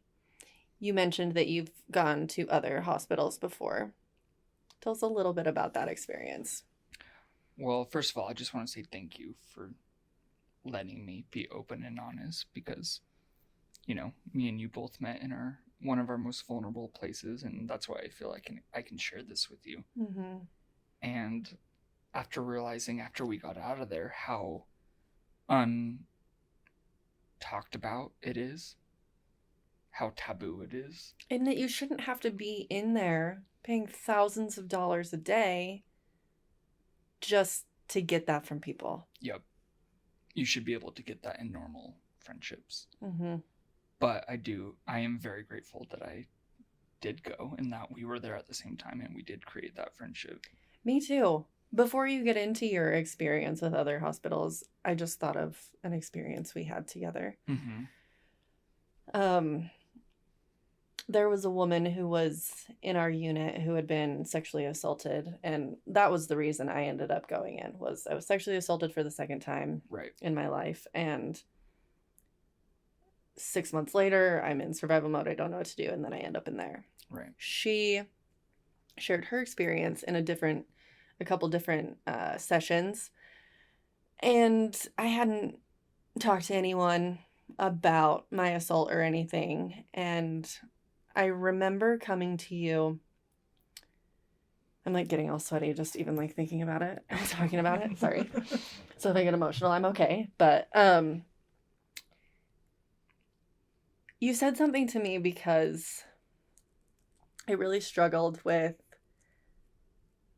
the whole like, well, I was at a bar. I was drunk. I was all those things, you know. Yeah. And we were like, it was in between sessions or something, and we were in like a back session room alone. So we had some privacy, and I just was like, I just have to tell you something. I just have to tell you, like, if I never see you again, like, that's no dirt off my back, right? Like, and you were willing to sit there. And I think I even said, I was like, can I just tell you everything? I remember that. And you just looked at me in the eyeballs and you said, yes. Like, no judgment, no nothing. And you were the very first person I was able to recount the whole situation with, because you were so removed from it all, and even from me. And like, I know that we're friends now, but we were both just like broken people in a institution. Like, we didn't know that we were going to see each other after. So when we talk about being your like most vulnerable and authentic self, like, that's where you're at, is in that place. And so you told me, you said, it doesn't matter what the story is. It matters that it happened and that you are now trying to recover from it. So it doesn't matter exactly the story or like other people's opinions. I'm here. I hear you. Your feelings are valid. And you can get through this. And it's whatever I've gone through, whatever, it's those moments that get us out of them. It's people who are willing to sit there and listen to all the terrible details, or even just like someone's shame around it. You don't need to know the details to know that they feel terrible or are having some sort of internal battle, right? Mm-hmm. All I needed to know is that whatever the story is, it's valid. It's valid that I feel this way and that I can get better. And you didn't even say that, because I don't think either of us really thought that we could get better at that moment. But we were just like doing everything we could, which is including confiding in a stranger or a friend or whatever, because you're so desperate to not feel that way anymore. For connection. Yeah. And like, I can't thank you enough for that moment, because I think about it frequently. The story doesn't matter. It can matter to you and you can live with that or whatever, but if the story is the issue and the details you're trying to work out, that's such an afterthought to like your person, your soul, your like what it did to you in days after and years after. That's what's important. That helped me. Wow. Thank you. So like we were saying, like, they tell you not to really like make friends or yeah, but I can't go in and talk to some person that's like gonna check out at 5 and go live their normal life. No, because you had just gotten your clothes and I was still in my little scrubs, and yeah, we were in that together. And I remember going in there for my first group session in those terribly uncomfortable chairs in that room with the view overlooking the Salt Lake Valley, and we had to check in, right? We had to check in morning and night and say, what's your level? Yeah, what's your number? Okay. What's your number? I forgot about that. Mm-hmm. What's your number today? It's like a 9. Hell yeah. It's like a 9.5, 10, because Me and you haven't talked about this stuff in so long. I know. And even though it's like heavy and it's hard, like the perspective we have at this point on that point in our life, obviously it's taken this long for us to talk about it publicly, right? So we couldn't have done it right after. But little did we know. I know. If we could just show ourselves, our 2018 selves, our 22 selves, I would be like, that's a lie. That's someone else. I wish me and you could walk back into that room where me and you had that conversation. Yeah. And just hug them. I know. And say, like, shit's bad right now. But you're gonna be okay. And even then, like, there was a number of weeks ago, it like wasn't even like a year or so ago, I looked at my mom and I said, I need you to call and see if there's a bed. Oh yeah, it's just because you do it once, twice, 3 times does not mean that you're never gonna have a hard day. Or that you shouldn't. Like, doing it once doesn't mean it didn't work. It means it worked up until this point. It got you through. And now we need to do something else. If that's going back. So you went back. So yeah, well, I went in LA. Their mental health system is very, very bad.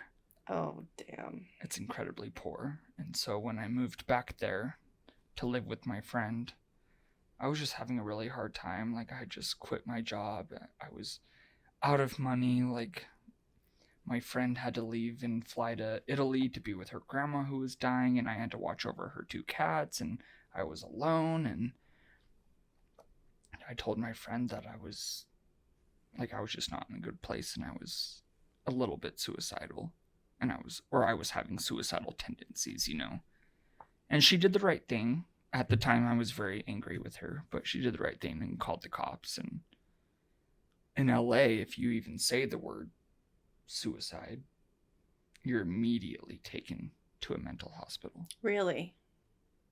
Yeah, so that is why I went back, and it was not a good experience. I was actually molested by an older woman in the LA hospital, and I was beat, and I'm so sorry. And it just, not gonna lie, every single day in there I thought about you. Like, if I had someone, I was like, if I had Chelsea to come in here to protect me a little bit, because I would have drop kicked that person. I hope you would have, because what happened was she was brand new, she just got admitted, and I was like, you know, in my scrubs again, and I was like, here I am again. I was like, I cannot believe defeated. I'm here again. And I go up to her and I'm like, hey, my name's Nick. Like, because I knew that the connections in uni helped me, even though they're so taboo. Like, that's what helped me get through it. I go up to her, I'm like, hey, my name's Nick. And she's like, I'm so-and-so. And then the conversation just kind of ended. And then I was playing checkers with one of the other girls in there. And she just came up and attacked me. And like started grabbing me and threw me to the ground. And none of the guards were doing anything about it. They were all just like, hey, get off him, get off him. As I was literally sitting there going like this, protecting my face from getting beaten. And so I don't know, that's when I kind of decided, like, mental health in this country is not treated fairly. No. It needs to be changed. Someone said something to me once where they were just like, if I was sick, I would stay in bed that day. If I woke up sick, I would stay in bed that day. Why don't we treat mental health the same way? Do you feel like you've been able to, like, process those things and, like you're saying now, just help people with those experiences instead of having to deal with them yourself still? Well, that's like when you reached out to me and said you wanted to talk about it. That's why I was like, yes. Mm-hmm. Yes, like this needs to be talked about. That's what it was. This has to be talked about because we're not treating it like other health issues, which it's a huge health issue. And if we had mass like broken legs or mass broken anything or like pancreatitis or something, you know what I mean? Like shit would be done. We have mass depression, mass suicides. Nothing's really being done. Nothing seriously. Especially in this state. Yeah. The Also, number one reason for death for kids in this state from is suicide. 12 to 24 is suicide. Well, the national average for sexual assaults is 1 in 5. The Utah average is 1 in 3 women will be sexually assaulted. In the most religious state in the country. Say what you will, and this is going to be an unpopular opinion, but when you have this many men who are sexually deprived and you don't have sex education, you only are teaching abstinence, this is what happens. Retweet. This is not a woman or anyone who's being attacked issue. This is a masculine aggressor. This is a lion after a bunny. It's exactly what it is. The only person in our society these days that doesn't have to constantly look over their shoulder, fight for their goddamn lives, is a white, straight male. And still they're at the top. They're the only ones. I was watching a National Geographic documentary and I was like, oh, I'd love that humans don't have to always be on the run. And then I thought about my own experience and I said, that's a fucking lie. You're like, I'm a goddamn bunny. If I see more TikToks on my For You page about ways to not get trafficked, we're all looking out for each other. The newest gadget that will scream when someone comes to attack you.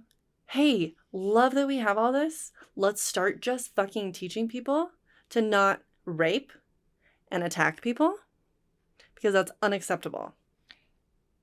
And, oh, I'm sorry. Pause before you interject. Okay. I'm not going to shut up about it. Do not ever shut up about it. It's really uncomfortable to hear about. I get it. Want to know what's even more uncomfortable? Being assaulted twice in my adulthood in Salt Lake City, Utah. I'm sorry. I'm not sorry. Other people should be apologizing to me. It's not okay. And it begins with educating these kids. Yeah. Because, especially in this state, the culture is... Cover your shoulders. You're making me horny. Sex doesn't happen. Even though your mom has 8 kids, sex is taboo and it does not happen. And on top of that, how many of my friends have gotten married in the temple and then immediately had to just switch their mindset as sex is bad, don't look at it, don't touch it, don't do anything. Now you have this temple marriage. Okay. You're a freaky girl now. Yeah, you're a freak in the sheets and a girl in the streets. But before that, it's never talked about. Mm-mm.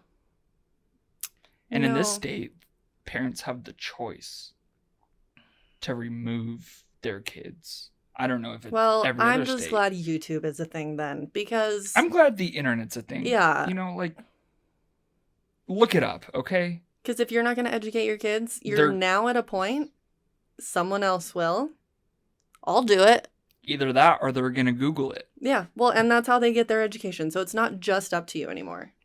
So if you want to be a shitty parent, it's fine. I can't believe how many people I've talked to here who are like, yeah, my parents never had the sex talk with me. They're like, I just learned about it from my friends on the internet. But at the same time, there's some really good parents out there. Sadly, I think they're mostly single parents. Because then at that point, you're not just assuming the other parent is doing something. Mm-hmm. You're taking it into your hands when you have your time with your kids. You got to do it all. Yeah, or at least take ownership for like that portion of the time they're with you. That's all I've really heard is like that's when like being a dad has come in. You know what I mean? When you're not just married to your wife who takes care of your kids. It's Yep. when you're divorced and you're actually trying to do these things and raise your kid on your own without a wife. Honestly. You have those uncomfortable conversations with your kids. You teach your boys and your girls consent. You don't just get to touch people anywhere, everywhere, all the time. That's not a thing. Just because a girl's wearing a tank top does not mean that she needs to be... Even if she has a low-cut shirt on, that's none of your... You don't get to touch it. I was watching the Woodstock 99 documentary. Have you seen that? No. Well, I get what they're doing, right? They want it to be like Woodstock 73 or 69 or whatever that one is. The one that was super peaceful and amazing and hippies this, hippies that. These girls, women would have their shirts off because all the dudes also have their shirts off. Free the nipple. Yes. Dudes are going up and grabbing their boobs. And they're having to physically, there's video all over the documentary of women having to like remove hands from their breasts of people like they don't know behind them, stuff like that. You have to teach this stuff because humans are disgusting. And inherently they're horny. Yeah, inherently they're horny and they're entitled. Men. Yes. Oh, it's a nice titty. I'll just grab it. Sorry, she didn't say you could do that. Donald Trump. Oh, actually though, but then we can make him the president. We could do a different episode about that one. I can't.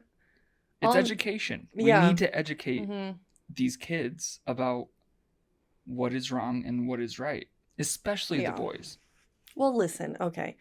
I don't want to talk about sexual assault and rape and mental health issues and limb differences 24 hours a day. I just don't, okay?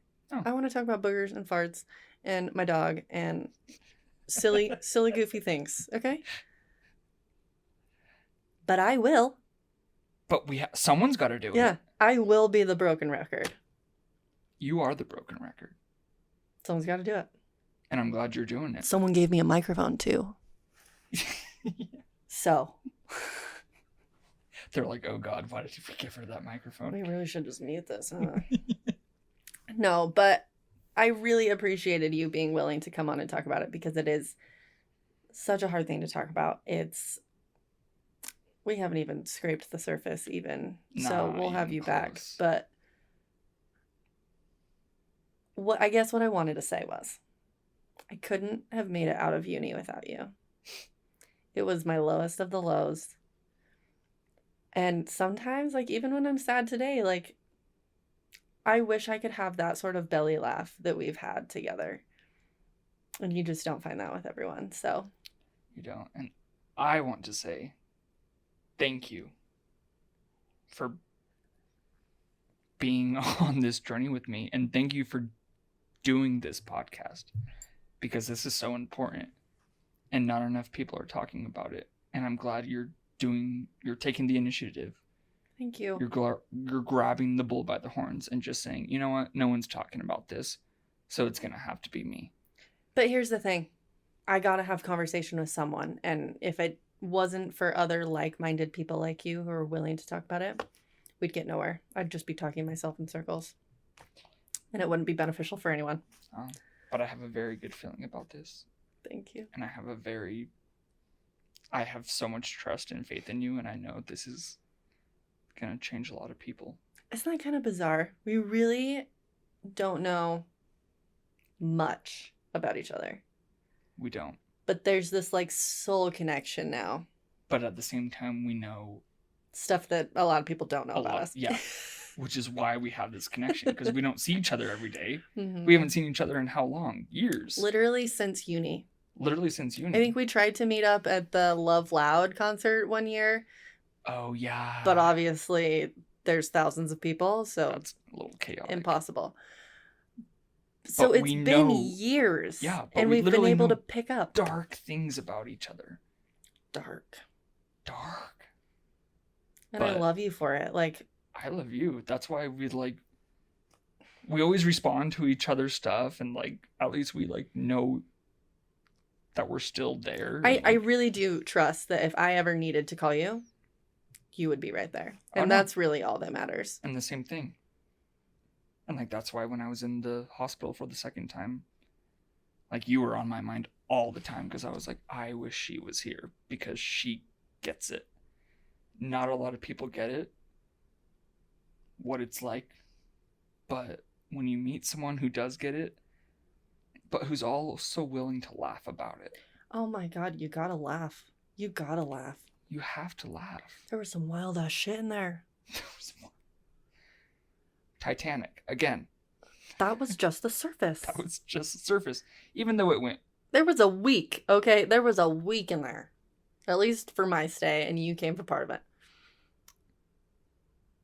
If the Titanic can happen in one day, imagine 6 other days of messes, okay? What? To end this on a light note with goofiness.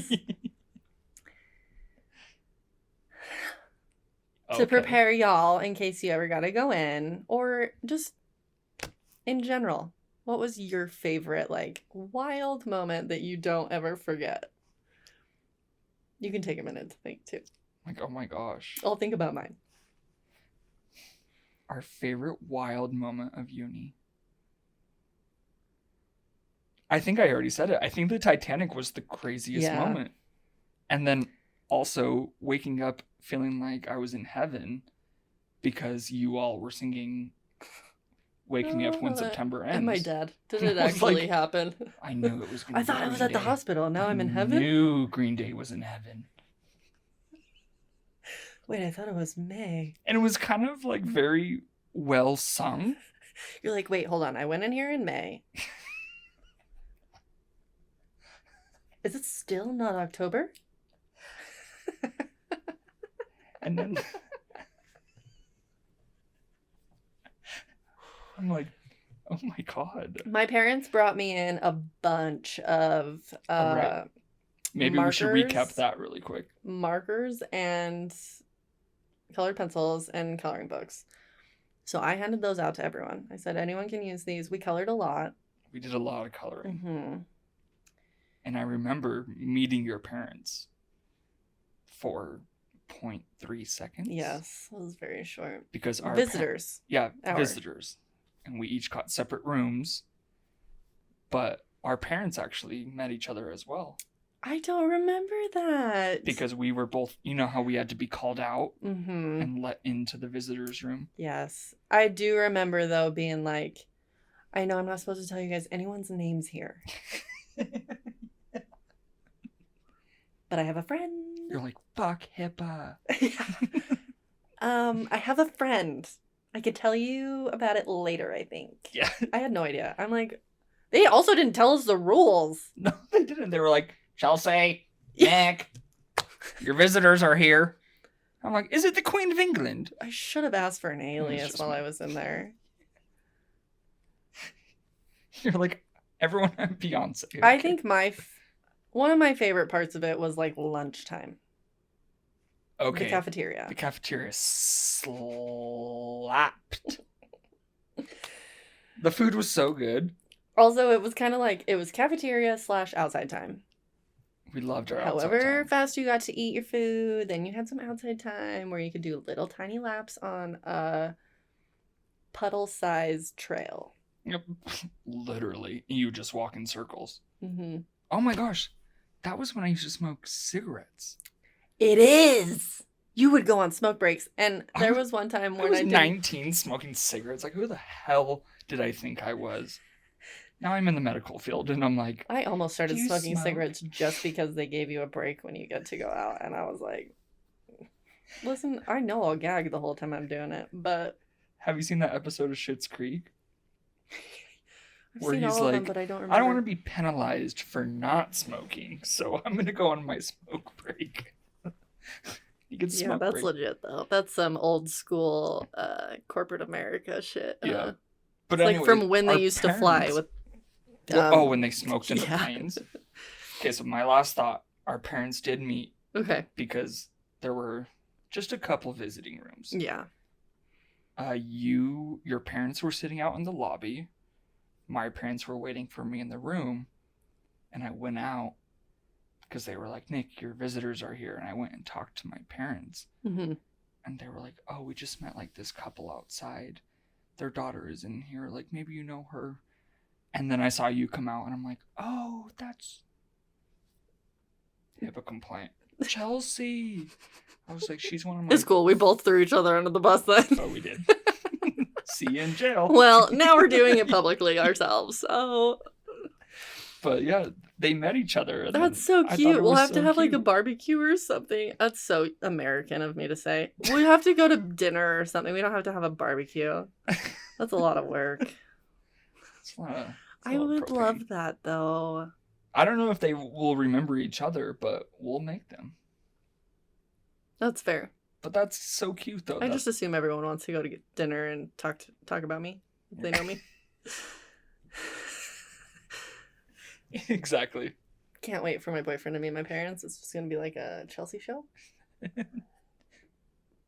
You nailed it. So I spilled on myself right before we're ending. Doing really great. Yeah. So thank you so much Thank for having you. me on here. I didn't have everything talked about that I wanted to talk about, so you're gonna have to come back again.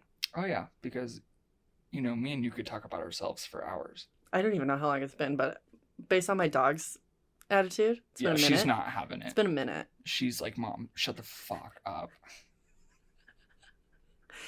Is there... We know you went to uni. We get it. Shut up already.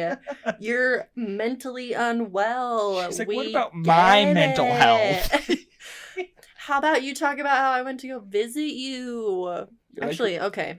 We'll stop. We'll stop mocking myself through Louise's eyes.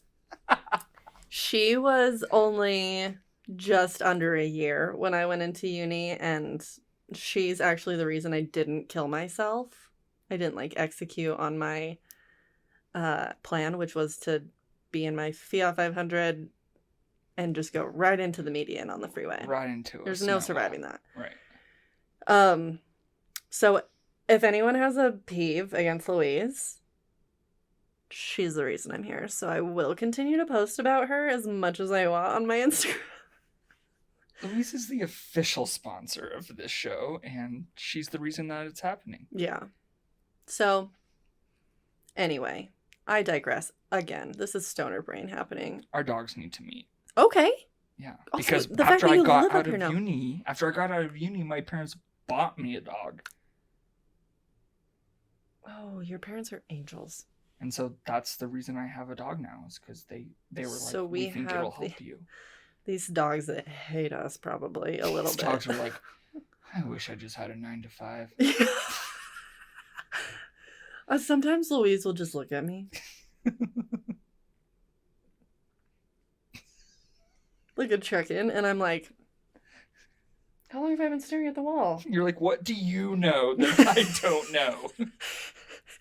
I actually realized today, I just posted, you were probably in the car when I posted it, a video I found of me doing like yoga, and Louise was sitting next to me or something.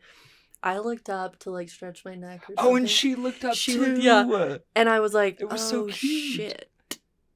She really does watch me, and I have no clue. She's hyper aware. Yeah, so I was like, and this was probably like 6 months ago, so I was like, well, I should start paying attention to my dog a little bit more, because I'm all she can think about. She's in this back room there right now, like, Mom, I got a shit. Yeah, she was over this an hour ago, but I'm not, so. Anyway, thank you so much. I love you. Jinx, you owe me a Coke. Oh, damn it.